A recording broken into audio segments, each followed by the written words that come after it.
Vous le savez, jusqu'à dimanche se déroule à l'Hôtel de Ville de Montigny-sur-Sambre une exposition. C'est la 10e biennale des artistes montagnards. C'est une association qui existe depuis de nombreuses années. Alors, de nombreux artistes exposent ici. Et je suis avec notamment Madame de Klein. Alors, Marie-Jeanne de Klein. Vous êtes de quel coin ici, Marie-Jeanne? Montigny-sur-Sambre. Donc une pure. Oui.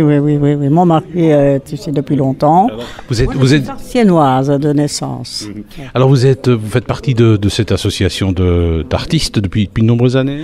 Depuis le début. Depuis le début, quand il y a eu Terre d'Art qui a été commencée. Bon, je ne sais plus en quelle année d'ailleurs. Écoutez, il y a ici un petit mot qui explique, c'est dans le courant des années 60, et puis en 99, les Jevins Serge Lemaire. Voilà, moi je serais plutôt pour les années 99. Voilà. Alors comment êtes-vous arrivé à la peinture? Formation traditionnelle ou simplement autodidacte? Autodidacte, et puis alors j'ai rencontré des peintres de renom, autant belges qu'étrangers, chinois, canadiens, australiens, qui venaient donner des cours. Et de temps en temps, je faisais un stage uniquement, jusqu'au moment où j'ai trouvé les couleurs que j'aimais et l'ambiance que je voulais donner à mes tableaux. Nous sommes avec Marie-Jeanne de Klein, qui est notamment une des artistes qui expose en ce moment et jusqu'à la fin de cette semaine ici à l'Hôtel de Ville de Montigny-sur-Sambre, avec Fraternité Montagnarde. Alors vous, les œuvres, ce que vous proposez, vous, c'est des aquarelles, de l'acrylique. Qu'est-ce que vous préférez comme technique? L'aquarelle. Je préfère l'aquarelle. C'est assez difficile comme technique, non? Oui, mais bon, quand on aime quelque chose, on y arrive. Alors vos paysages sont inspirés de coins qui existent, hein? Oui, de coins qui existent dans le Languedoc-Roussillon ou même par chez nous, un coin de lac, une rivière, pourquoi pas. Alors par exemple ici on voit une œuvre qui représente une barque sur un lac. C'est où exactement?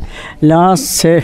je vais dire le lac du Saladou, parce que je ne sais plus exactement. C'est où ça se trouve où? Ça se trouve dans Vous allez souvent en France? Ah oui, quelques mois, oui, on y va. On y va régulièrement. Ouais. Quels sont la nature, c'est un sujet qui vous inspire ou alors il y a d'autres? Je préfère la nature que de peindre des bâtiments. Ça, je ne me sens pas très à l'aise là-dedans. Je ne suis pas architecte.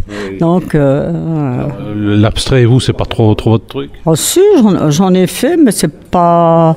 Je préfère représenter des choses que j'aime. Eh bien, ça va. La sensibilité, on la retrouve là-dedans. Et quels sont vos prochains projets? Vous avez déjà peint beaucoup? J'en ai déjà 3 de terminés pour cette année, on verra. Merci, c'est à découvrir en ce moment à l'Hôtel de Ville de Montigny-sur-Sambre. Nous sommes aujourd'hui à l'Hôtel de Ville de Montigny-sur-Sambre où se déroule jusqu'à dimanche une superbe exposition de Fraternité des artistes montagnards. C'est la 10e biennale des artistes montagnards. Je suis avec Simone Courtois. Alors Simone, on peut découvrir quelques-unes de vos œuvres. Des œuvres somme toute assez bucoliques, non? Oui.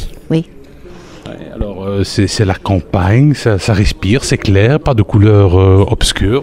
Non, je suis souvent dans les tons plus clairs, plus pastels, oui. Alors vous, c'est l'aquarelle aussi qui vous intéresse? Oui, c'est l'aquarelle. Uniquement, je ne suis pas attirée par l'acrylique ni par la peinture à l'huile.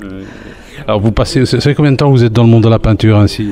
Ça fait ma 15e année que je suis des cours d'aquarelle. Alors, vous avez commencé un cursus particulier, académie ou simplement des ateliers, ou vous vous êtes dit du jour au lendemain, bon voilà, je me lance dans la peinture? Mais il y a une quinzaine d'années, j'ai eu envie de refaire du dessin, et puis j'ai eu la possibilité d'entrer dans un cours d'aquarelle, et j'y suis toujours. Nous sommes avec Simone Courtois qui est artiste peintre de notre région. On peut découvrir notamment cette toile à l'occasion de la 10e biennale des artistes montagnards, des artistes qui viennent évidemment de Montigny-sur-Sambre, mais aussi d'ailleurs. Alors nous sommes avec Simone et on découvre notamment des œuvres. Alors il y a une œuvre là qui m'intéresse, c'est Un air de Russie. Oui. J'ai donné ce titre-là parce qu'il y avait les clochers qui ressemblent aux églises russes, les clochers en forme de dôme. Donc c'est inspiré d'un paysage réel ou c'est votre imagination? Non, c'est d'après un projet du professeur qui nous montre ça. Et il y a parfois plusieurs projets d'exposés. Celui-là m'attirait un petit peu plus spécialement. Alors justement, au niveau des cours, comment ça se passe comme ça? On vous dit, voilà, on a tel projet, le professeur propose tel sujet ou plusieurs sujets, et alors à vous d'essayer de faire quelque chose avec ça? En général, elle propose 1 ou 2 sujets et si la personne n'a pas envie de faire aucun des 2 sujets, elle fait ce qui lui plaît. Ce n'est pas archi strict. C'est où cet atelier? à la rue de Montigny à Charleroi, c'est donné dans le cadre de Vie féminine. Voilà, en tout cas, si vous voulez plus d'infos, n'hésitez pas à prendre contact avec Vie féminine. Ça vous apporte quoi la peinture? Une demi-journée de relaxation pendant laquelle on ne pense à rien d'autre. Venez découvrir les œuvres de Simone ici, à l'Hôtel de Ville de Montigny. Nous sommes avec Lucien Stoppel, célèbre artiste de Montigny-sur-Sambre. C'est la 10e biennale des artistes montagnards. Alors, Lucien, on a déjà eu l'occasion de l'entendre. De nouvelles œuvres proposées dans le cadre de cette exposition? Oui, c'est ça. C'est les 5 qu'il y a ici, c'est les toutes nouvelles que j'ai fait. Toujours dans le même thème que je garde toujours. Mais pour le mois de mars, je vais changer complètement. J'ai trouvé une idée de peinture, mais je préfère ne rien dire. Et toujours est-il, on se retrouve dans l'histoire industrielle de notre région. C'est un peu ton créneau, j'ai envie de dire. C'est sûrement mon créneau, oui. Parce que on n'oublie pas les pyramides, il ne faut pas oublier les terrils non plus.